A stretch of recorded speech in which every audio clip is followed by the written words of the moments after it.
name's Jeff Wiley. I'm the president and CEO of the Greater Fort Bend EDC. We're here this morning to do a legislative briefing for the members of multiple chambers of Fort Bend County, the EDC, the public officials.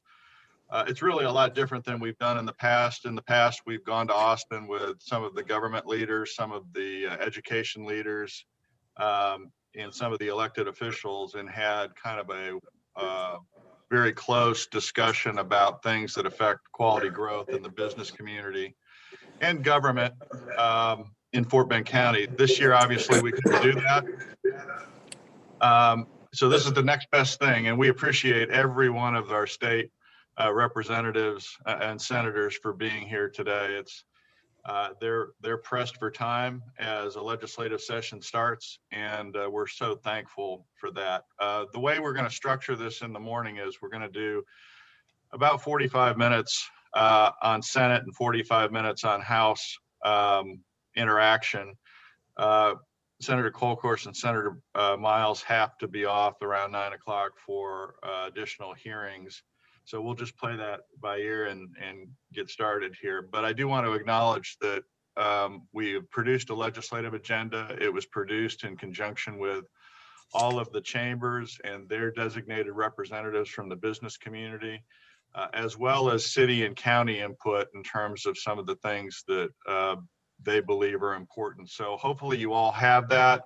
I know this is going to be a tough session. It's going to be tough logistically. It's going to be tough in terms of interaction and budget and a whole host of things. But what I thought we'd do initially is talk a little bit about disruption, right? So everybody has been disrupted over the last year, and that leads into a session like no other probably that we're going to have. So would any of the senators like to comment on just how business is going to get done this legislative session, so we know externally how to interact with you effectively and what can get done in this extraordinary time? Well, I'll jump in and then I'll let Senator Miles go. Certainly, Jeff, it's great to see you this morning. And Marvin, thank you for the invitation. As Jeff mentioned, both Senator Miles and I have a hearing on COVID, actually. We had a hearing yesterday and we have another one today, and so we'll have to leave right at or before 9. So let's just talk about how we're going to do business. For example, Senator Miles and I will leave and go down to a room, and we will be tested for the second day in a row for COVID-19. So there's going to be robust testing within the facility. We have talked, I think, both in the Democrat caucus and the Republican caucus about ideas of how we will function. The Constitution is unyielding on that we shall meet the second Tuesday of January, and both chambers shall be open. I believe that's enumerated in Article 3 of the Texas Constitution, to the public. So the challenges set before us are going to be, how do we operate in a safe environment? I think that the Lieutenant Governor, Governor Patrick, is really working with all members to get their concerns. And so what I foresee is, we'll be doing some testing. Some of us have advocated hugely for openness to the public and allowing people to testify. I believe that there will be an element of having to get tested before you come into the building with the rapid testing or the antigen test, as Senator Miles and I will use today. There probably will be spatial limits of how many people can be in the building, much like you've seen in our stadiums. We're, opening up to the public, and you can go watch the Texas A&M fighting Aggies, number 5 ranked number 5 Aggies, or you can go watch our lesser teams like Jeff and I at TCU at Baylor. But there's a way to do this in a orderly manner. And so I think the first 60 days will be a bit different than the last 80 days. And having said that, is the Constitution says that we cannot bring a bill to the floor unless we suspend the Constitution or the governor has an emergency item. So in looking at when the vaccines are going to roll out, we're going to do a lot of committee work on finance and a couple of other committees the first 60 days. And then I think that bills will start rolling to the floor after that. But I'm a huge advocate for allowing the building to be open to the public. This is the people's government. And I want people to be able to come and talk to lawmakers. But much like we're doing today, Jeff, there are obviously technical tools that allow us to stay connected as well. Any comment? Senator Miles, you're mute. Let me say thank you, Jeff, for allowing me to be here today, along with everybody else that's on. Senator Kolkhorst was exactly on point. All I would add is it's going to be, the key word to this session is going to be patience. It's going to be patient. We're going to have to be patient. You guys are going to have to be patient with us as we figure out our way on how we can keep everybody safe. As workers and people who have to be here. We're going to have to figure out how we're going to keep people safe, and we're going to have to be patient on how we keep the public safe. I, along with Joan, am a big supporter and proponent of the public having its house, and this is their house.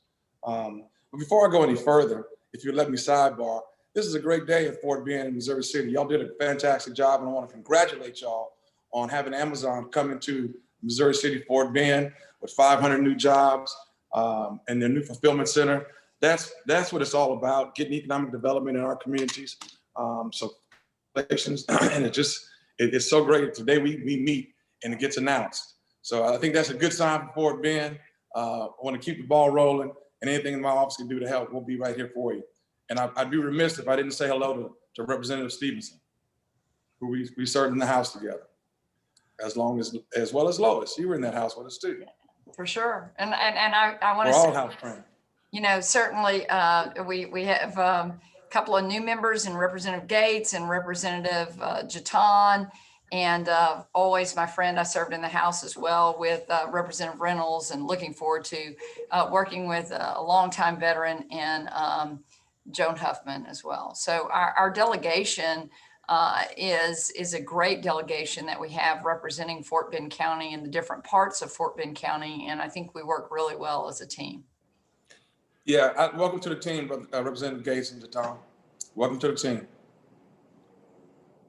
Well, that's great. I think Senator Huffman's having some difficulty getting on, so we'll move on. But before we do, I did want to acknowledge Marvin Marcell, who has been our legislative consultant for the last couple of years, and obviously has played a large role in the chambers and the EDC for years and years. Marvin's going to co-moderate this with me, so if I forget something, Marvin, you want to get in there with a question, please do. Thanks. Obviously, the budget, COVID, redistricting, all things that kind of rise to the top of mind when we talk about the next session. I think Hager came out a couple months ago with a $4.5 billion number. I understand that's probably not as bad as it would have appeared a couple months ago. Our agenda kind of talks about some of that stuff in broad terms, but we know the budget impacts school funding, transportation funding, healthcare funding, all of those essential things. How do you anticipate the budget and the interplay between what has to get done in passing a budget and all of the commitment financially that kind of are there with respect to education in particular, but all the other things, healthcare and transportation for us, which is a big item? I'll take my part of this, Joan. One of the things that we need to be make sure, and we've got promises from our leadership here, that TEA and our Texas children will be funded, and education will be funded throughout the biennium to the degree it needs to be, so that we can get successful product out of our students. So I'm excited about that. I'm happy that the leadership has agreed to do that and assured us that education funding will be right on point. We won't miss a beat there. It's going to be tough, Jeff, to give everywhere. It's going to be tough to appropriate money everywhere we need to appropriate it, because we've got so many additional expenses. I think Lois and I calculated on yesterday that we've got over $1 billion, we've got about $10 billion additional that just because of our COVID crisis that we've had. And we're expecting to get all the reimbursements from the federal government as we need, and to pass all the money down to our local governments as should be. But it's going to be tough, but we've done it before. We've been in worse spots before. I remember a session where Phil and Kolkhorst and I were facing a bigger deficit than we are facing now, and we got it done. And we got it done in a harmonious way, with a nonpartisan way. And I expect for us to do that now. Look, when things get tough, we have to come together and we have to work together. And this session is going to be a real test of how strong we think Texas really is, because the strength in Texas is not in our oil and gas. The strength in Texas is in our resources. And part of our resources are members that we've elected to appropriate and to be our voices. So with that, I'm looking forward, again, as I said, to a slow-moving, patient, have a lot of patience, working in and out with my colleagues, so we can get all of our resources in the right places. It's not going to be easy, but we'll get it done. Yeah, Jeff, I would echo what Senator Miles said. We've been here before in 2003, 2011. We, have at both times hit the pause button in some areas of our government, and our economy came roaring back. Senator Miles mentioned the 500 new jobs that have been created in Fort Bend County. The best way to get your economy to come back is to create jobs, and get people back to work. And so I believe that the Texas budget has been, given COVID and oil and gas prices, somewhat resilient beyond those two major impacts. Either one of those alone would have been huge, but the combination of the two, you would think that Texas would be one of the states suffering more than anyone else. Governor Abbott has been pretty, I'd say, he hasn't spent all the COVID money, and I know everybody wants to know where that money's going and what's happening with it. I do think that there is hope that the feds are going to give us a little more time, and that money could be used to plug certain holes in our budget that we see coming. But the other thing is too, it does look like there'll be another stimulus bill from Congress. I'm always a bit, I'm good about stimulus bills as long as we know that it's going to stimulate the economy, and that we can, instead of just issuing more debt, we can make gains. And so I think the combination of all of that, and in talking to Comptroller Hager, Fort Bend County resident, my constituent, it really, we have seen certain sectors really do well during COVID, and they've bolstered our budget a bit. So I think we're going to be okay, but it's not without hard work, and anything that we could potentially put off for 2 years, we're going to have to. I agree with you about protecting transportation funding. We've made such great strides. And so some of the transfers from the Economic Stabilization Fund and the triggers may suffer. So we have to watch that closely. And then I just want to add something about education. We made a huge commitment in House Bill 3 last session. Certainly none of us saw the pandemic coming, but we have sustained that funding, and we've also given grace periods on average daily attendance. One of the things that I told the chair of finance is that we cannot step backwards on our commitment to House Bill 3. So that's in the forefront of my mind, making sure that you can't take 2 steps forward and 2.5 backwards. So we have to keep moving forward on education funding and technical training with TSTC. We've made great strides in Fort Bend County with that as well. Joan, I know we're going to talk a little bit about redistricting after 9 o'clock because the other 2 senators probably have to attend a hearing, so I'm going to hold off a little bit. But I will comment just briefly to say that that it obviously, the COVID issue has has impacted a whole host of things in addition to the funding issues that you guys are dealing with. School ratings, telecommuting, telemedicine, legal liability protection on behalf of businesses or any entity that opens up and is subject to a lawsuit. I know Mitch McConnell's trying to put that into the next stimulus bill as one of the items until the states can adequately deal with that. So those COVID related issues are all significantly important. Let's talk a little bit about school ratings though, and some of the imposed requirements, accountability requirements that were part of House Bill 3 and prior opportunities. I think one thing we heard loud and clear from the superintendents is COVID has really impacted their ability to effectively educate kids. And obviously we want to bring those kids back as soon as we possibly can. But at the same time, it has impacted them. And the question becomes, in terms of accountability, are we going to defer some of those accountability standards for a year or two so these folks can get back to normal operation? Or how are we going to deal with that, particularly on education? Well, let me say, I speak as a parent of a senior in high school. The most important thing that we can do is get the kids back in the classroom. I, as a mother, advocate for that. And I know parents, we've given parents choice to be able to do distance learning, and I respect that. I've talked to many constituents in Fort Bend County.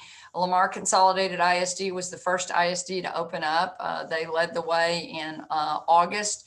And then Katy ISD, the Tuesday after Labor Day, Needville, I believe, opened up in August as well. And so we're seeing in our rural school districts that the percentage of children going to school is in the 80s and 90%. In fact, many of them have done away with distance learning. Some have done away with distance learning because of the lack of progress they're seeing in their children. Others, it's because they're so small, but we still have a great deal of students learning from distance learning. So on the accountability measures, I do believe that we will give accountability standard tests. Only from the standpoint of, much like after the hurricane, to understand where we are in some form or fashion. I do not believe the feds have suspended some certain requirements that we have to do a base level of those. I don't think that the accountability ratings should be held to schools, much like we did not hold them to it after Hurricane Harvey because of the days of instruction missed and the disaster. I think that you will see something like that from the legislature moving forward. I am extremely concerned about the progress that we may have lost, especially, I mean, with all children. It doesn't matter what your socioeconomic background is. Today, Senator Miles and I will be hearing from many experts that are talking about suicide tendencies in teens that we've never seen before. There is so much going on, and I want to thank our educators for what they're dealing with, for the extra responsibilities that they have. And hopefully we're moving in a direction where we can safely return to the classroom. Many school districts are already doing that, but I know that we still have our challenges ahead. I'm going to listen and take in a lot of the testimony as we move forward during the session about what to do about accountability. But I do think that we have to understand where we are so that we can make adjustments and help our children catch up. And, you know, I don't think that we should rule out things like summer school and things that can help us get our children back up to speed, especially in those younger grades where the building blocks of education are so important. And I know our teachers are concerned. I've heard from many of them. So with that, that's my alarm. I'll let Senator Miles end it. You're on mute, Senator.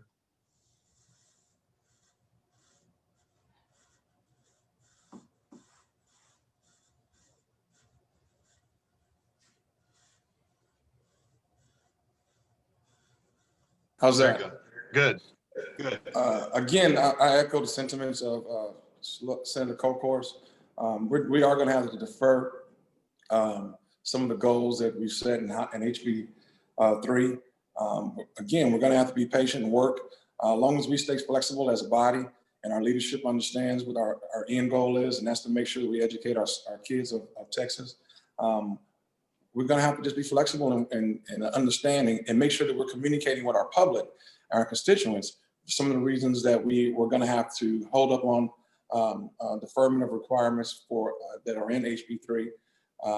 But again, it's just going to be, we've got to stay flexible. We've got to be able to understand and communicate with our people because we're in an epidemic, man. It's nobody would have expected that what we've gone through and to come out as well as we have in the state of Texas compared to other states. So we just got to stay patient. I see Joan smiling. We're going to stay patient on redistricting as well. Take one step at a time in all this. Jeff, I'm going to leave now, but there's very serious matters that are being undertaken. But I want to compliment Fort Bend County and the Commissioners Court on their $46.3 million in small business grants that have kept many of our small businesses moving and staying open. One of the things I know Senator Miles had a talk with Governor Patrick yesterday. He's trying to learn our priorities and what committees we want to be on. And I told him my entire focus is going to be on rebuilding our small businesses and on the middle class and making sure that we are building that middle class where the American dream is still there, and that your education, you set your mind to it and you work really hard, that you have an opportunity to do well for yourself and your family. And in parting, I have to say one thing: if the NCAA is watching, see, the number 5 Texas A&M Aggies, we should have 8 teams in the playoffs this year, and that should go for forever. And so I'm advocating for that on another note. But I do want to say that our universities, our high schools, our middle schools, our elementary schools, pub ed, private schools, everyone has done a yeoman's work in trying to make sure that we continue to educate our children and again, jobs, focus on those small businesses, help them recover. Just Jeff, before I go, I want to say thank y'all for allowing me to be here again. And I want to applaud Fort Bend Economic Development Council for their agenda that y'all have put forth for this session. It's strong, it's on point, and I'm sure I can speak for all of my colleagues when I say our doors will be open to assist y'all in making these your agendas become possible. Thank you, Senators. I know you have to leave. Before you go, just one point, 313, chapter 313, I want everybody to hear this. That's been super important to us over the last couple years. We've attracted $1.5 billion in solar projects that probably wouldn't have come here to Fort Bend County without 313. So I know it sunsets, and if you want to take a harder look at it, I don't mind if you defer it for a couple years to have a more important discussion about it. But I would hope that you would extend it at least until further consideration, because it's been a huge asset for Fort Bend County and attracting a lot of capital that otherwise probably wouldn't have come to our community. And Jeff, I was looking in the chat box and someone brought up that we should also bring up Amazon is also building a facility in Precinct 3 that will result in 1,200 jobs. And so another big plus for us in Fort Bend County that'll help us recover from COVID. As I leave, I will just give you one quick update that's not on the agenda. I do serve on the EVAP committee, which is the expert vaccine advisory panel on how we will be distributing the vaccines. And the group that I'm working with is very engaged. And it looks like we'll be rolling those vaccines starting out sometime on or after December 12th. We'll start with our healthcare facilities and then progress onward. For all of you that have sacrificed so much, one of the things that we talked about at great length yesterday of all the deaths that have been suffered in Texas, 71% are 65 and over. So I want to say 7 out of the 10 deaths are 65 and over. We do know the vulnerable population, and we're so grateful to our healthcare workers and educators and everyone that has and essential workers that have helped us through this pandemic. But better days are ahead of us, and recovery is on the horizon. Thank you. Great. Hey, by the way, the last 2 Amazon announcements were in Fort Bend County, just so we know, historically speaking. So they're getting our attention, and that's because people are moving out here. I mean, we're still one of the fastest growing counties in the country. So at any rate, thank you, senators, for your attendance today. I know you got to run, and that means I'm going to fully focus on Joan for 15 minutes. So Oh, boy. Joan. what's that? Thank you. Hey, Senator Lois Huffman. and Borris. Y'all have a great day. Great hearing. Thank you. All right, Joan. Well, thanks so much for number one, attending the Fort Bend Chamber event a couple months ago, and we got together, and thanks for your leadership in so many ways on so many important committees.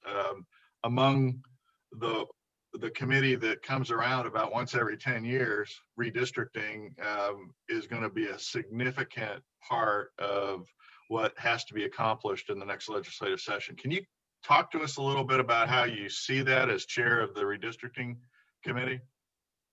Sure. And it is true. Someone mentioned patience, and that's probably one of the key words that all of us will have to have as we undertake this process. And that's because of course, the pandemic 2020 and what it has done supposedly to the collection of census data, how that has slowed down the process. So as you said, this is something we do every 10 years. And it's very important because, of course, the goal of redistricting is to assess the population and to make sure that districts that elect their representatives are apportioned properly by population as required by the Constitution. So as we know, of course, Texas is a rapidly growing state, and in fact, it's the fastest growing state. And it looks like our population will be about 29 million people. We've surpassed all other states. That means that we will, in all likelihood, be given up to 3, and it looks almost definitely at least 2 new congressional seats. We'll be the only state in the union that gets 3 new seats if we do. And the closest one behind us is only getting 1, and that is Florida, for example. And there's one other that escapes me now. But for example, California is losing 1. So we are gaining more representation in Washington, which is a good thing for Texans. Now the legislative districts, of course, we have the same number as we've always had, 31 senators, 150 House members, which means because the population is growing, those will get much larger. The average Senate seat will be about 950,000 people if you kind of take that 29 million number. Right now, we are proceeding with estimates only. We have the American Community Survey, which precedes the census, but it's really just a statistical sample of the population. It's not hard numbers. And so we can start looking at the numbers and looking at the growth in Texas. Most of the growth in Texas has occurred north of the Metroplex in the Dallas-Fort Worth area. But interestingly, the second place is the western side of Harris County and into Fort Bend. So that's no surprise to anyone on this call that what we see and the economic development challenges that Fort Bend has had to face and has met so well is because people are moving here, and with people come progress and economic development, but of course, big problems as well. And we know that whether it's in transportation, in healthcare, in public ed, as the numbers grow, there are more issues to deal with. So that's where the population is growing. Every Senate district has grown. So it's not that the rural districts, sometimes we say, well, the rural districts are dying. That's just not true. The rural districts play a critical role in Texas, and the importance in the economy and the population there is very significant. And so I like to make that point that our rural constituents are extremely important to Texas and to the redistricting process as well. So when will we get the final census numbers? That's the big question. And that really will drive who gets to draw the maps and when the maps are drawn and when the maps are finalized. Every time we think we have an answer, something happens to kind of make us uncertain of the actual date. So now I would say that I believe the numbers will come in sometimes between, in a very perfect world, the very beginning of April to mid-July. And that will make a difference on who draws the map. If we get the numbers prior to sine die, which would be the end of May, then it's the legislature's job to draw their legislative maps. If the numbers come after, so if they come too late to really and practically do it. So let's say we got a May 15th and sine die is the end of May. We just couldn't get it done. You can't get it through the legislative process that fast. So the Texas Constitution says if the legislature gets the numbers and doesn't draw the maps during the regular session, then it goes to the Legislative Redistricting Board, which is the LRB. That's comprised of the speaker, whoever that ends up being. It looks like it's Representative Phelan, but that's to be determined by the House. The Lieutenant Governor, Governor Patrick, the Comptroller, Glenn Hager, one of our own, George P. Bush, the Comptroller, and the Attorney General, Ken Paxton. So they would be the people who draw the maps if the numbers come prior to sine die, but the legislature is unable to complete their task. If the numbers come after sine die, then I believe, and many legal experts believe, that the governor can call a special session to draw the legislative maps. It's actually not been done before, but we have not found ourselves in this unique situation before. So because of the pandemic, we're in new uncharted territory here. So we believe that the governor, can't speak for the governor, but I believe that he would be inclined to do that for the reason we want the legislature to draw the maps. We're the elected representatives. We are the ones who are ultimately accountable to our constituents for the maps that we draw. And so that's would be our goal. The congressional maps. Now, I think even if we got the numbers at a reasonable time, say April 1st, April 15th, it would be impossible to get the congressional maps drawn during regular session because we're just not gonna have time. It's gonna take all our bandwidth to get the legislative maps drawn. Remember, we draw the maps in one chamber. That map still has to go over to the other chamber to go through its legislative process before the maps can be sent to the governor. So, we have to follow all the legislative timelines and rules. So I believe it, even if the numbers come in early, the congressional maps will all be drawn during the special session or sessions during the summer. And that's gonna, I would say, almost a given. I don't see any other scenario. And that would include the State Board of Education maps as well. So that's kind of redistricting 101 from the timeline of it in a nutshell. We will be waiting for numbers. I think we'll know more by mid-January. We don't know exactly what the new administration, whether they'll speed up the process, slow down the process. I have no knowledge of that at all. I will say that the Census Bureau is telling us that they feel like they have a very robust census from Texas and feel like they have 99.9% of the households counted and accounted for in the numbers. So that's good news for Texas because we want every person there to be counted. That's very important for the fairness of the process and also to ensure funding streams and so forth from the federal government, which we know are an important part of our economy. So that's kind of where we are on process. And happy to answer any other questions that you have about redistricting that I know the answer to. Well, so I imagine that you're becoming a best friend of all the congressional leadership in Congress as they obviously position themselves for more secure election opportunities. But You're probably going to be a very popular person this session, not just for redistricting purposes, but some of the other important committees that you chair and sit on. So one of the things I guess I'd ask is, my understanding is on, for instance, Congressional District 22, that's probably going to lose a couple 100,000 people because of the way the population is going to be split and the increase in terms of that. So in other words, that district's going to shrink probably within the area. I know we talked to the new Congressman, Troy Nels, recently, and he's going to be on our board meeting tomorrow as an introduction, but I know those are top of mind issues for a lot of these folks. So relative to some of the other things that we've got, the telemedicine, let's talk actually about criminal justice. Obviously what you've seen across the country is some issues with different jurisdictions on law enforcement. What do you see happening during this session with respect to that?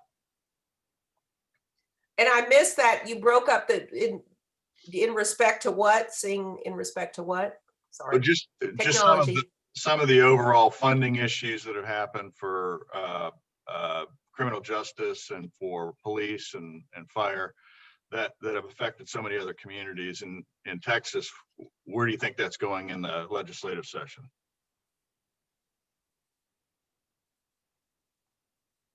Are you there? I would say that in Texas, we are going to be very supportive of our first responders, whether they be law enforcement, statewide, local, or fire, all those first responders that are so important to our communities. And I think that we will continue to make sure that they have the funding that they need to perform their jobs. I do think we will look at some ways to increase training for law enforcement so that they are better equipped to perform the very important duties that they perform. If I had to guess, I'd say we're going to put more money into law enforcement rather than less, because I do think the training aspect is quite important. So when I hear police reform or fixing police, I think of ways that we can help them do their job better, whether it be more support in the mental health arena. I had the first jail diversion, mental health jail diversion project in Texas, which was in Harris County. It started about 10 years ago, and it was seed funding to get them going, and it's grown to a huge program. In fact, it's expanded into Fort Bend, where we got funding, $60 million for statewide funding last year. So there are things we can do to help the police, whether it be through mental health, domestic violence issues. Many times they need to help when they respond to these domestic violence incidences, and probably training is important. So that's the way I look at it when I look at the police. I'm a strong supporter, and I don't think we have a safe community or lifestyle. I don't think we want a world without the knowledge that we can call a good police officer to assist us when we need them. How about COVID legislation that gives legal liability protection to businesses and schools and other institutions that have opened and may have only through gross negligence, be subject to some of those lawsuits? Do you see legislation already on your desk or being drafted that Texas will adopt that will give some reform or tort reform or liability protection for those kinds of actions? Yeah, I think that issue will be a top priority, and one of the pieces of legislation that are have a very good chance of getting out of the Senate. What we can get out is going to be somewhat limited just because of the restrictions of COVID and the amount of hearings. But I think that will be a top priority, whether it has to do with small businesses or businesses, some medical protections for our medical workers and so forth.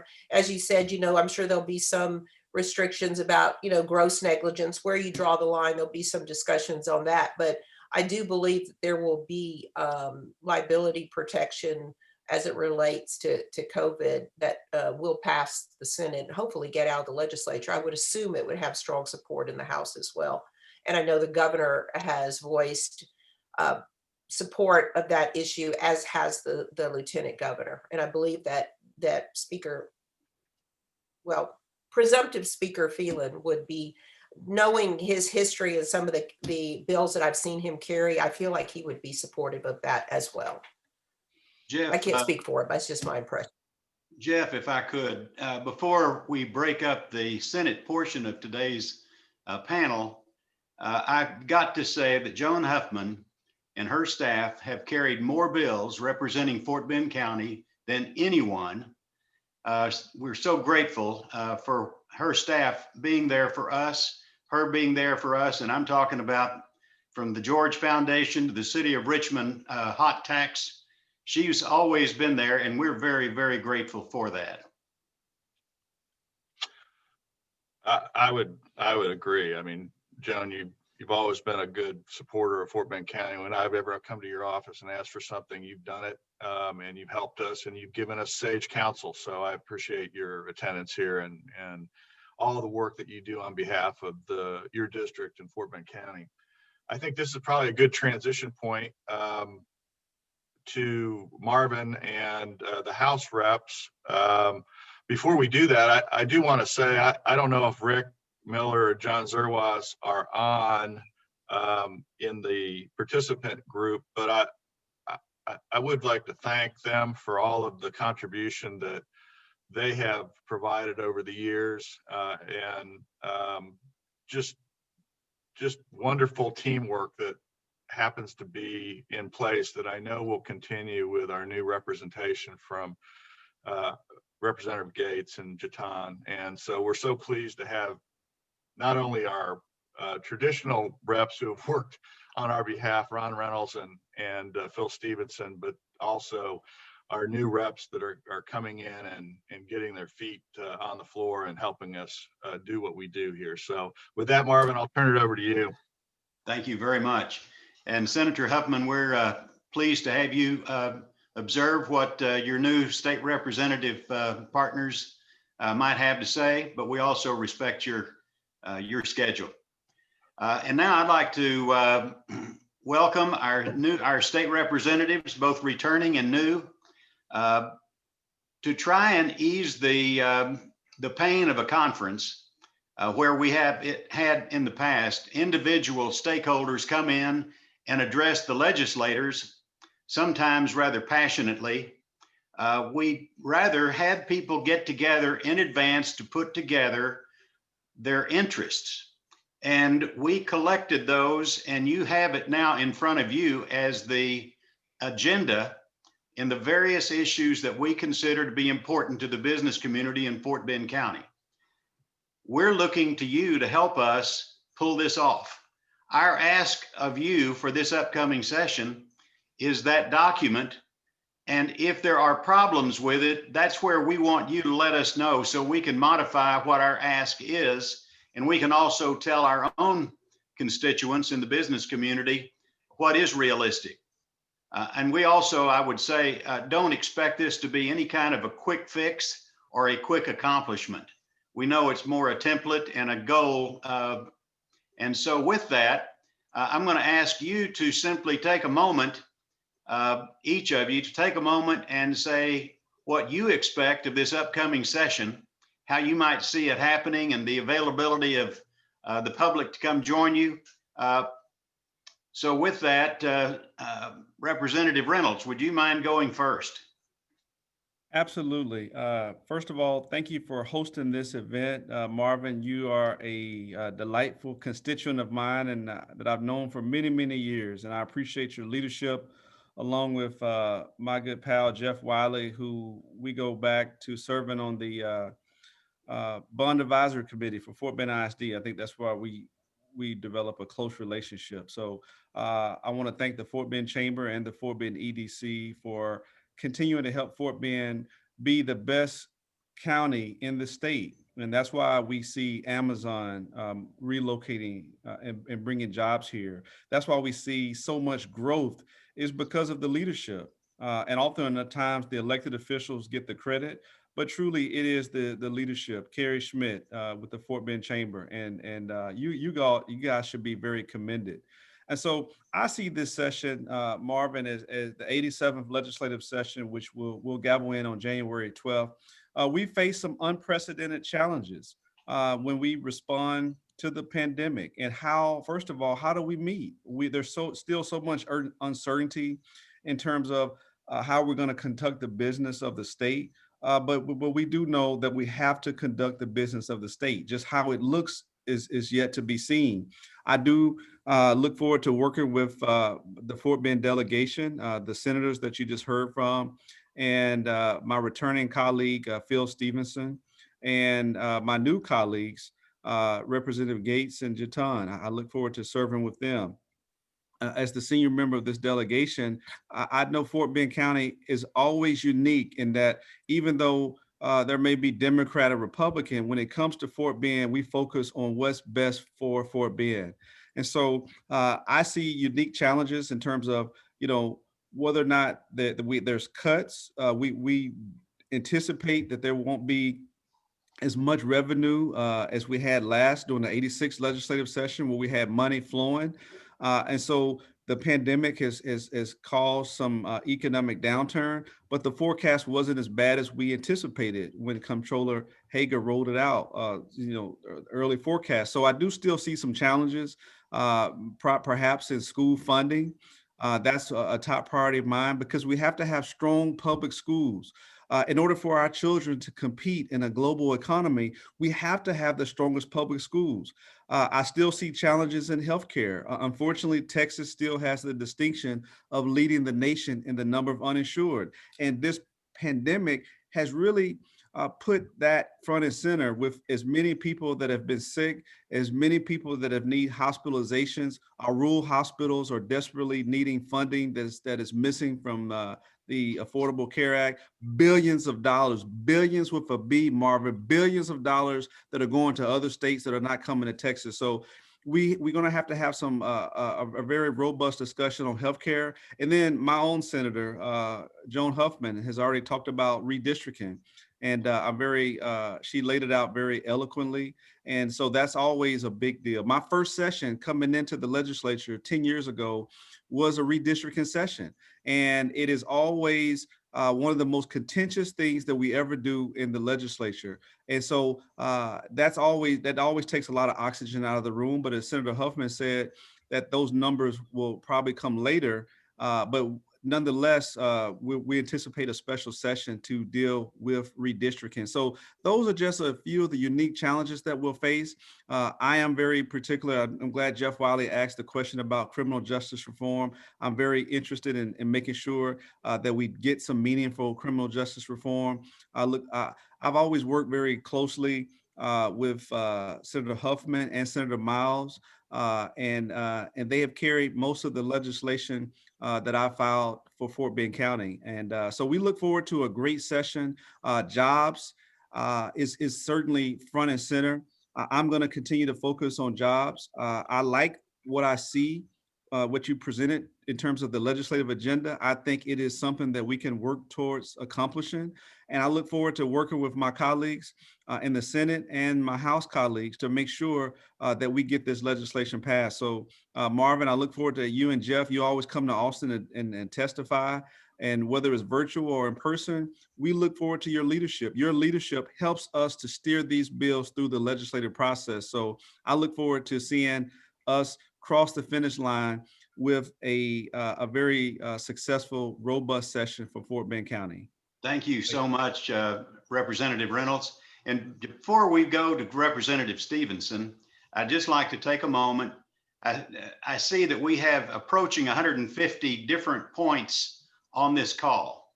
And that represents 2 to 3 people at each one. So we've got somewhere in the 300 to 500 numbers of people who are joining us on this call today. Also, I want to acknowledge that this is not just something the EDC put together. Our chambers of commerce in Fort Bend County are very active, and they take seriously their advocacy for their members.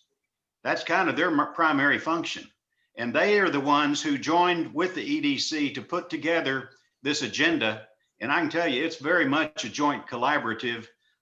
And so Phil Stephenson, I know that Kristen Weiss is very, very engaged in your district, and likewise in Gary's district. And so with that, I just wanted to make sure that everyone knew that this was a county-wide issue and the business community is well represented. And now Phil Stephenson, please. Thank you. Thank you, everybody, for actually putting this on to get today. It's something we have, and I actually like a lot of the things I see in this agenda because one of my big things is local control. And since I've been up here, this is my 5th term, I know there's a lot of stuff that we talk about and we never do. And we need to have this done. We do have a problem.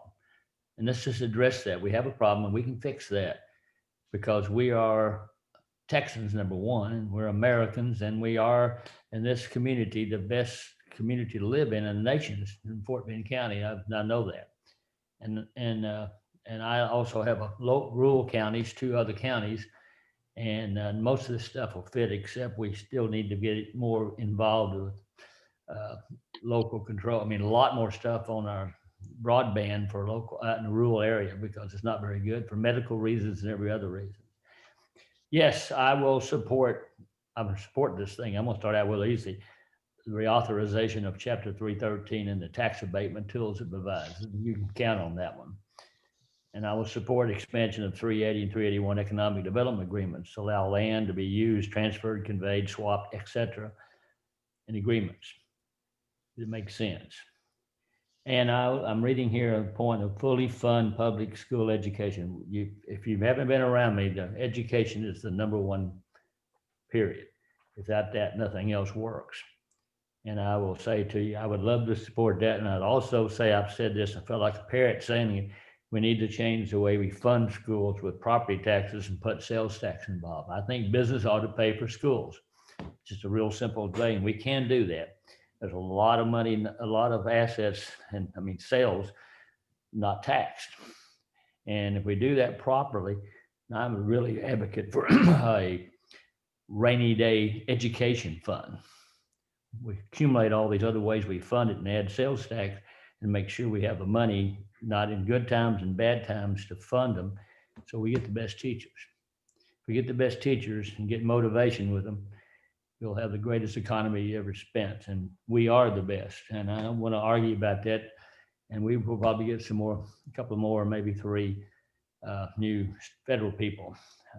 And I was talking to Troy Nails last night and said, hey, you got to do something now. You got elected. You know, the old movie, I think it's called The Candidate with Robert Redford. When he won the Senate deal, he goes and pulls his consultant in the closet and says, now what the hell do we do?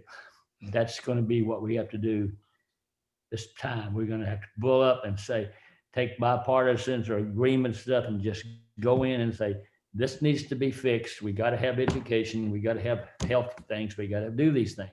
But don't forget the infrastructure. If we're still growing like we are, the infrastructure has to be done. I was glad to support and got it back into the 10-year plan on 99. That was a biggie to me because that would have been a disaster. But we do have in Fort Bend County, a thing we need to get on to quickly is the Brazos River. There's 13 different locations, and one of them that there's 69. If that bridge falls in, we're in really bad shape around here, and we need to get that money started. I haven't seen a whole lot of evidence with my meeting. I think there's 13 locations and about $370 million of money to be spent over 4 or 5 years, and we need to identify those. And I've asked, there's the smart people, this thing, who can we make it work? And they emphasize that this one gentleman was in a meeting that they'd had the same problems over in Mississippi doing that. And he said it worked. And I said, give us a plan so we can get follow-up. It's got the same soils, et cetera. That to me, you would not be a devastating thing if a few of those things come into play. But again, education's number one to me. It's always be, I guess so, because I know I was one of those people growing up without education. I wouldn't be where I am today. And I'll fully support. Most of these things, maybe how to get done, a little different, but get them done. And the agenda here looks like a good thing to start with, and I appreciate it. Thank you. We appreciate you, and we appreciate the hard work that you've done in helping us with bills that we've come to you with. In fact, Representative Reynolds has also been very accessible to us. Our next speaker, I'm going to call on somebody Can I make one comment? I know this, we have Ron and I, since I came here, we've worked together on a lot of stuff, and I appreciate that, Ron, your help. Thank you.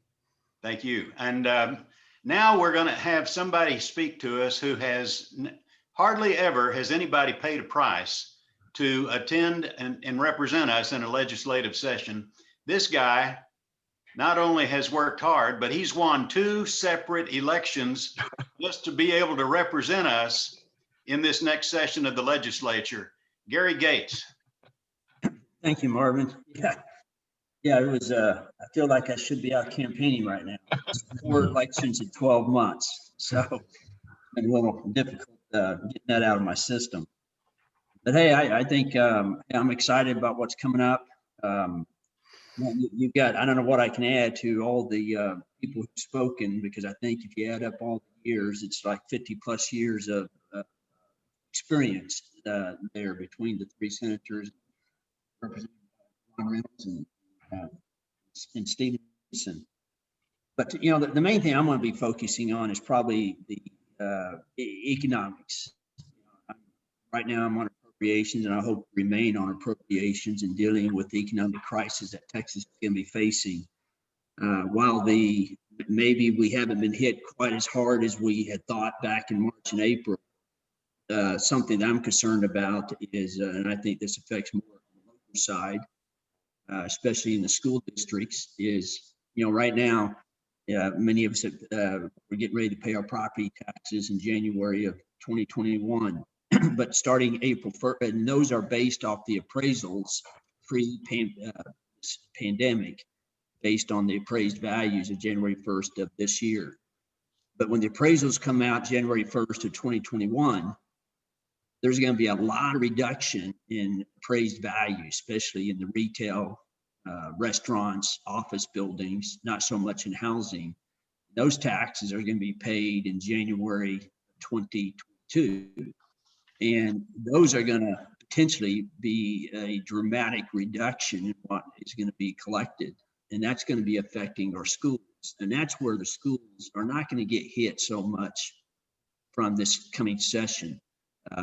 Where they're really going to get hit is in 2022, when those values come up. That's where you're going to see a significant hit to the school districts, and how we're going to deal with that is going to be a challenge. My other big issue that I'm really going to be focusing on is, I think we need to change in a transformative way the way we approach vocational training. I think, I'm a person with 500 plus employees and own a number of complexes and workforce housing type, and kids that come out of those kind of places, which is, 50% probably our kids come from lower income levels. And I don't see them, if they aren't going to go to college, not every kid's going to go to college. We're not doing a good enough job equipping them to be productive members of societies the day they get out. And I really want to see a transformative way.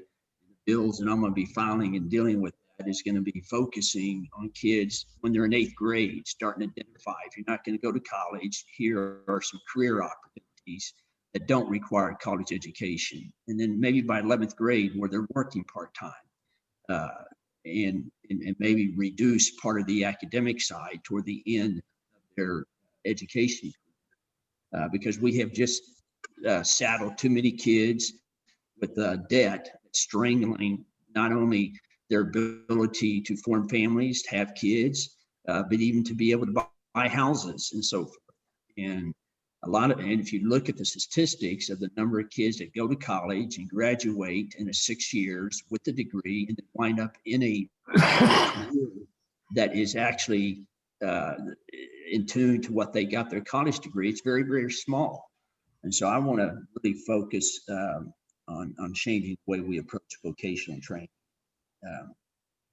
That's my two main areas. We really appreciate you. We're looking forward to working with you. As you mentioned this about our kids, it was just brought to Jeff's and my attention before the call that our child care providers somehow or other were overlooked in the entire process of the stimulus and the CARES Act. So we have sadly lost half of our child care providers in Fort Bend County.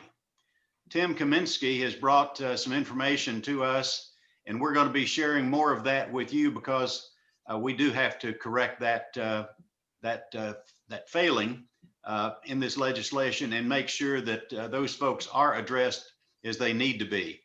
Now, our newest member of the Fort Bend County representative family, J.C. Jatan. J.C., congratulations on your win, and we look forward to your thoughts.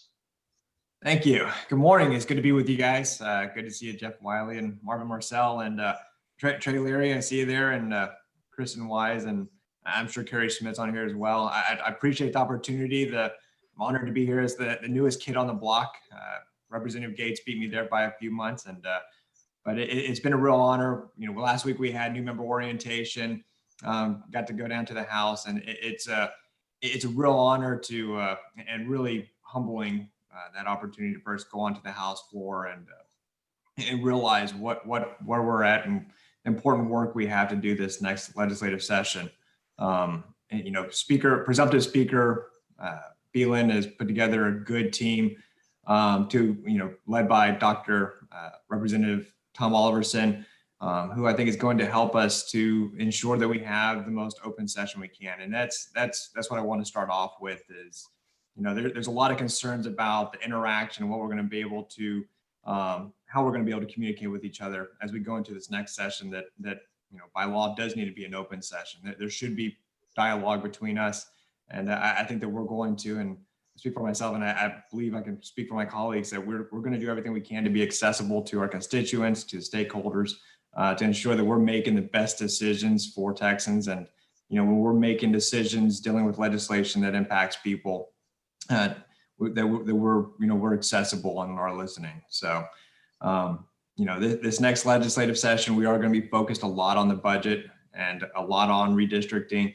And as individuals, it may be difficult to accomplish some of these things, but I think our Fort Bend delegation is determined to work on some of these items you have on the agenda. And I think that we will be successful in pushing together legislation that's going to benefit Fort Bend County and the businesses we have in Fort Bend County. And I'll just add that Amazon plant with the 1,200 new employees, it happens to be in House District 26, and I'm excited they're there and excited for the continued business growth in House District 26. And so I'll keep it brief as the new kid on the block, and I appreciate this opportunity. Well, thank you so much. We look forward to working with you, and we're glad to have all four of you in the legislature joining us and trying to make some good things happen for business. A lot of people don't realize that Fort Bend County is far from being fully developed. In fact, we have tens of thousands of acres of land that are going to be developed over the next 10 years. And that requires a lot of infrastructure and a lot of other services that are reflected in this document that we've sent you. All the chambers were very concerned that we're going to be prepared to accommodate the growth that we're looking at. I'll give you one great example. And it was something that came out of Phil's office and that Joan Huffman helped us get passed. And that was, we've got 20,000 plus contiguous acres of land in one project at the George Ranch, the George Foundation land. The last time anything that big, contiguous, occurred in this Southeast Texas area, they built the woodlands on it. So we've got that kind of a project in front of us. And all of the, you mentioned the bridges.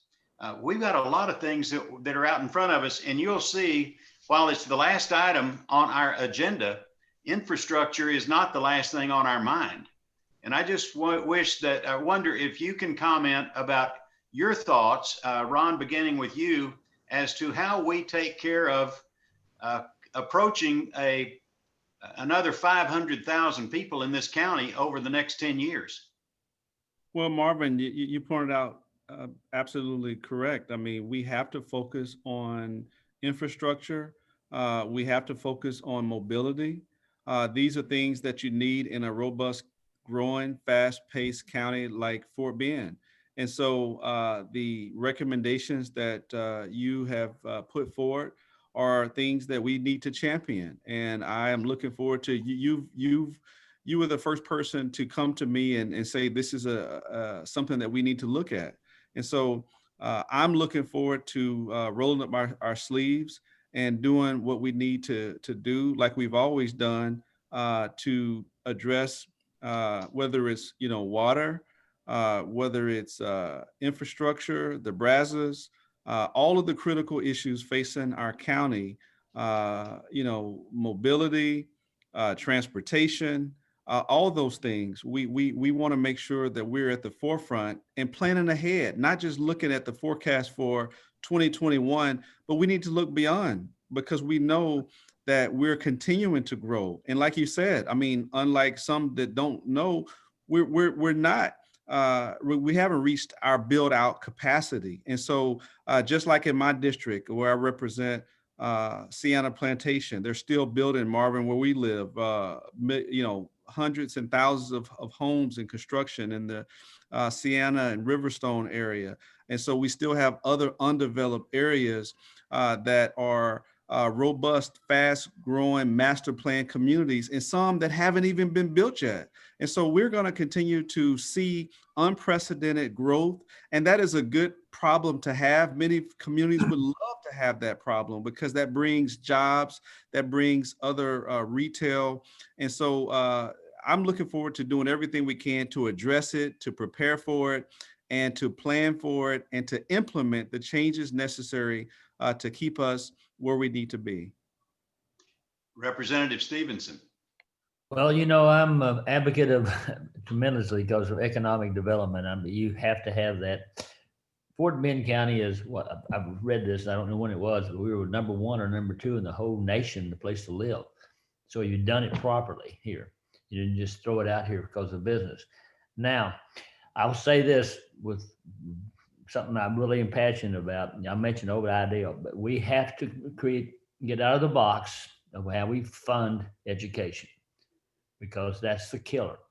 If we don't control these property taxes, 60 to 65% of your property taxes are school taxes. If we could change that to where sales tax could pay for our schools, it's more than just one thing. We get the revenue generator going the right place. We actually use and say to the businesses, and I'll fight you for that all day long, should pay for their future labor force. And that's what the sales tax does. And we have $40-some billion of untaxed items just right now. And so we got to fund a way to do it, but we can never seem to get off the deal. And we're using the things we did in the 19th century to fund schools. So that's one big thing. Second thing is that if we don't make this, and Marvin, you're 100% correct. We do have a great opportunity to be 500, another 500,000 on top of our 800-some thousand. And we'll be the small size. I guess we'll be the small Houston, because it's going to double its space too growing. If we run out of things called water, and that's a big deal. To make sure we have water to support this stuff. I'm talking about drinking water and stuff like that. So everything we do, we have to tie out 4 or 5 things together to make it be prosperous. And that's what you gentlemen do here in the economic development, because with that, and figuring the revenue generators right, we can do a lot of things that we even dream about. It's just really not do. So the infrastructure is so important, but it's also one ingredient to make sure we fund it, because I've said this to the governor, if we don't control these property taxes, people are going to start leaving because they can't afford to live in the houses. And so let's get where our young people have a chance, because the wages to the measure of paying your taxes stuff, we got to keep that in perspective, or the people can't afford them. And I know that sounds crazy, but I am a certified public accountant, and I've been around my whole 40 some years in the big firm, and I see this. So business, I think they may gripe a little bit, but it's a pass-through tax. And I can assure you that. The second thing is, that I didn't bring up a while ago, is retirement systems in Texas. They're tremendously about 500 billion in the hole. 40 some billion dollars right now is in education, TRS. In fact, I think they just had a meeting on the sunset coming up on TRS last night. And I wasn't there. I went to another thing. So I haven't had what they even talked about. But that is a big thing, because if you have that fixed, get that to balance, where the debts are not 46 billion more debts to pay off than the assets you have, you will free up so much money for the other things we're trying to do. So don't ever discard these things that we just take for granted. I wish we didn't have it. That's what we should be doing. Look at all of it, because it's a big puzzle. It's like a gigantic, well, I always would compare it to because I've audited stuff with 126 different entities right over the world, and how to figure out how they actually kept them and make money. Because that, without funds from the private business, there will not be any growth, because jobs makes everything work. It So does. I'm an advocate for that. Thank you. Thank you very much. Representative Gates. Yeah, my district, which includes the Full Shore Cinco Ranch area, past election, I had 120,000 votes. It was the highest number of votes for a House district race in the state of Texas. It was 35% above average. So I am in one of the fastest growing areas. And if you get out past, there's been, a lot of great things have happened in that area from 99 and the Parkway. The toll road then goes out to Full Shore. But if you drive out past Full Shore, you'll see there's just continuing to be more and more development out there. A lot of those developments are being built back on county roads, 2-lane roads. And so we do need to stay ahead of it to keep the infrastructure going, because that's where you have a lot of vacant land heading out west from Full Shore. And there's just a lot of development that's going to be going out there. And it needs to have the broadband and the fiber laid for the cables and for internet. And so, when this pandemic, 99 was really backing up when pre-pandemic. Even now, even though there's quite a reduction of people out on the roads, you can still see the traffic that's backing up. And so we go back to full operation, no telling what kind of delays is going to be out there in that 99. So now's the time we need to get going on being able to provide the expansion of that road and in all the other areas where all the housing is being developed. So that's going to be key, trying to make sure that we can keep up with the growth, because I think right now the growth is out ahead. It's going to, it's just harder to catch up once the housing and stuff is built out. So that's going to be important. Marvin, can I interject something? Couple things. As Marvin said, we've got 20,000 acres of the George Ranch, of which about 14,000 is developable. And there's probably, in the last session, we got 40,000 acres entitled to develop through MUDs and management districts that have been so important to our ability to keep supply and develop appropriately. The other important thing that's distinguished Fort Bend County is the fact that we've had these large land tracts that have been developed in a master planned way. It is our distinctive feature in Texas and in the region as really the master plan capital of the world almost. And that ability to react to demand and provide supply has kept housing rates low. And it's been the secret to our success. And at the same time, it's enhanced our quality because we have HOA and deed restrictions that protect the process, and also certainly are the instigators of that quality. That being said, we have some bottlenecks. We have the Brazos River, and we have the fact that the Grand Parkway segment C down around to the south has not been completed. And I have to commend all of our House reps that interacted and interjected on our behalf before the commission, the Transportation Commission, to make sure that the Unified Transportation Plan, the 10-year funding cycle, did not exclude toll roads. And I just want to emphasize with this group that toll roads are a necessary evil in some respects. I know people don't like to pay for roads. They think they should be free, but in the absence of no funding, you have to be able to provide the infrastructure to get people out. And convenience is important. And congestion relief and mitigation is important. And it's more costly to do it after the fact when development has already happened than before and planning it. So Representative Gates, I can't tell you how important 36A and Representative Stephenson, 36A is, if you will, the next north-south corridor west of Richmond, Rosenberg, and Folsom.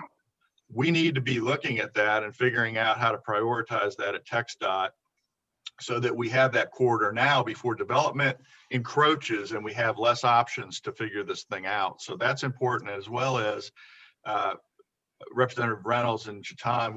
We need to get the Grand Parkway done, and we need to get the Fort Bend Toll Road over the river to connect to it. If that happens, we've got evacuation route enhancements. We've got a whole series of things, also 36A, that are important to us. So when we say transportation funding in our agenda, it is a robust amount of transportation funding, and the people that are more impacted than any are us, because we're growing so fast. If we don't get on it right now, we're going to be in trouble. And so it needs to be top of mind, as Marvin said. It's not top of list, but it's top of mind when we talk about the things. Trey Larry's on, and I wanted to give him a chance to talk a little bit about MUDs or ask any questions you might have, because he's really been helpful in our estimation on local bills and interacting with you folks on making sure you understand the importance of that to our growth and our quality growth. Well, good morning, and hello to all the representative panelists. This has been a tremendous session. I know we're used to doing it in person, but Marvin, I think your numbers are right, and maybe virtually we have a lot of people participating today.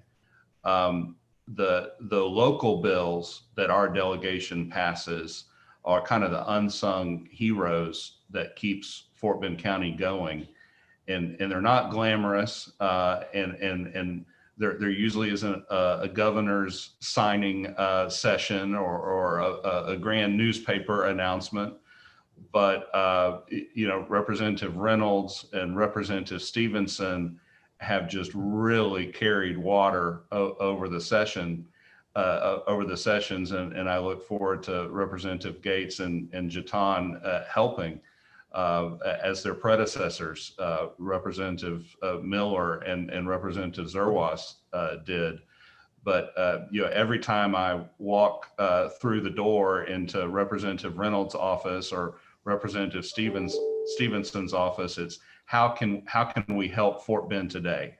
What can we do for economic development? What can we do for infrastructure in Fort Bend? And so many times it is passing local bills to help get a district started, help land to get entitled. And the Fort Bend delegation is second to none. All four reps and all three senators have just worked so hard. Jeff, you mentioned how much land has been entitled in the past couple of sessions, and it's the work of these guys that gets that done. Really appreciate that, and again, just look forward to that. I think we are all concerned how this next session is going to be with logistics and procedures, that the volume of bills that you'll be able to pass can include some of the very important local bills for your districts. And of course, we want to work with you to make sure that that can happen. And I welcome any comments from you on my statement I just made. I realize I didn't ask a question, but I'll welcome any comments on that statement. We'll begin that. We missed Representative Jeton and his comments about the growth and the infrastructure. And I don't want to let that slip away, especially since I've just been told that we now have over 400 watching this particular panel on Facebook. So Representative Jeton. Yeah, absolutely.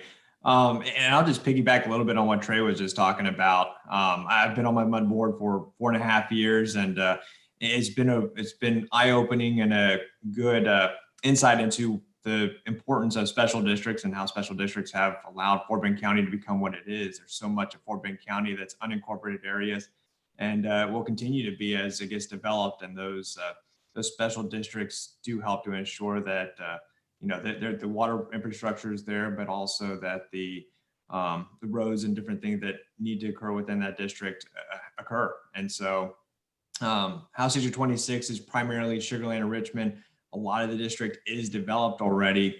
However, it is important to make sure that we're planning for that future as well, because those outside areas that are continuing to grow outside of the cities, these will become the hubs that a lot of people come to go to the restaurants or for their jobs and different things. And so we need to make sure that our roads and infrastructure is prepared for all of that. In addition, the Brazos deterioration, a lot of that is within the district, and that is a big concern of mine, to make sure that we are addressing that and find solutions for that. I mean, I would just like to say one thing, and Jeff, I want to bring this back to you, 36A. I don't think everybody got 400 and some people. Listen, maybe they understand that 36A is completed, so we can get from Freeport and also Corpus Christi, the ports, imports and exports coming through there, through 36A, going up to the center of the United States is Dallas, back and forth, can create economic growth you would not believe. It's about 7% we figure they can get from the total from either the east or west coast of the imports. That's about $7 trillion of economic growth. Think what that would do to the whole area. That's why that's important, 36A. Thank you. It is for a fact, and thank you for that comment. We're approaching the end of our official timing, and I want to give any of you an opportunity to make a final comment if you'd like it. Marvin, let me take this opportunity to quickly make a brief comment. This is the first time we've done this virtually, but I'm so happy that we did this. This is so important as we look forward to a challenging session, that we're all on the same page, working from the same playbook to do what we can to help the continued viability of Fort Bend County. And I again want to thank all the chambers and the EDC for your leadership. We will definitely be leaning on you and your expertise to navigate through these difficult times. And so my office is open for any suggestions. We're already working closely with the Fort Bend County commissioners on the legislative agenda. And so we just want to incorporate it all into a Fort Bend first package that we can work together in concert with. And so I look forward to working with all of my colleagues, those new and returning, as well as our 3 senators, state senators, to do everything we can. And then finally, to make sure that we have a fair redistricting process, so that we make sure that our communities are intact and all of our communities have the representation to represent the rapid growth of Fort Bend. Jeff, you kind of alluded to this when you're talking to Senator Huffman. I live in CD 22, and I look forward to seeing, I think it's possible with the growth, as you talked about. CD 22 could be right just in Fort Bend and not veer into Brazoria and Harris. So there are unique challenges that we're going to face when we draw these maps. And I look forward to working with my colleagues to make sure that our communities are well represented and drawn so that they represent the great areas that we represent. I'll say this quickly. A very weird thing, Phil and I talked about last time was, Arcola, as small as it is, as small as Arcola is split between me and Phil. I mean, so, some people have to go, they don't know if they're represented by District 27 or District 85, as small as Arcola is. And I know, Phil, you and I said last time, we're going to fix that next time. So it's just one of those things. So I look forward to getting back to work on January 12th. But as we are finishing up this interim, feel free to contact me or my staff for any needs that you have. And again, thank you for doing this. And I'm so happy that we've had the viewership that we've had. We have so many engaged citizens and business leaders in Fort Bend. And that again makes us the best place to live, work, and play. Thank you. Thank you. And Jeff, I'm going to turn this back to you. Yeah, For any we've reached wrap-up comments.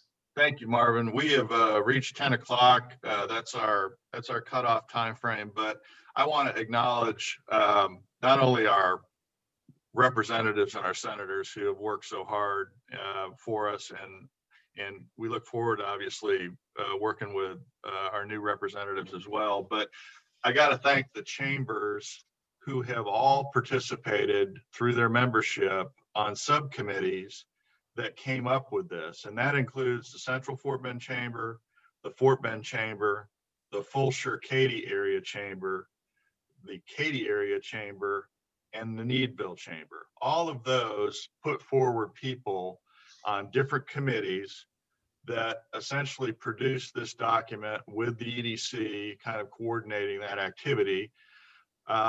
I just got the straw drawn to moderate this, and Marvin has been a partner with us in terms of the EDC on areas of communication. And so we're just thankful that we have a coordinated delegation of people and a coordinated business community that can work together along with our city and county representatives who have also interjected into this discussion to do this. I probably shouldn't say this, but I hope that maybe we can do one of these in session where during the session we can do it conveniently. If we could get people coordinated, we'll look to do that. We're not going to have probably the opportunity of Fort Bend County Day and some other things that have historically been done, but maybe in the interim for this session, we can make use of this technology and keep our elected folks in front of our people and let them know what's going on and what the priorities are and what the issues are that are being discussed. It's always good to talk to each and every one of you. Thank you so much this morning for joining us. And we look forward to an upcoming session in your leadership and our communication of this agenda with your folks. Thanks. Thank you, guys. Thank you. Thank you for the opportunity. Good seeing y'all. Yep.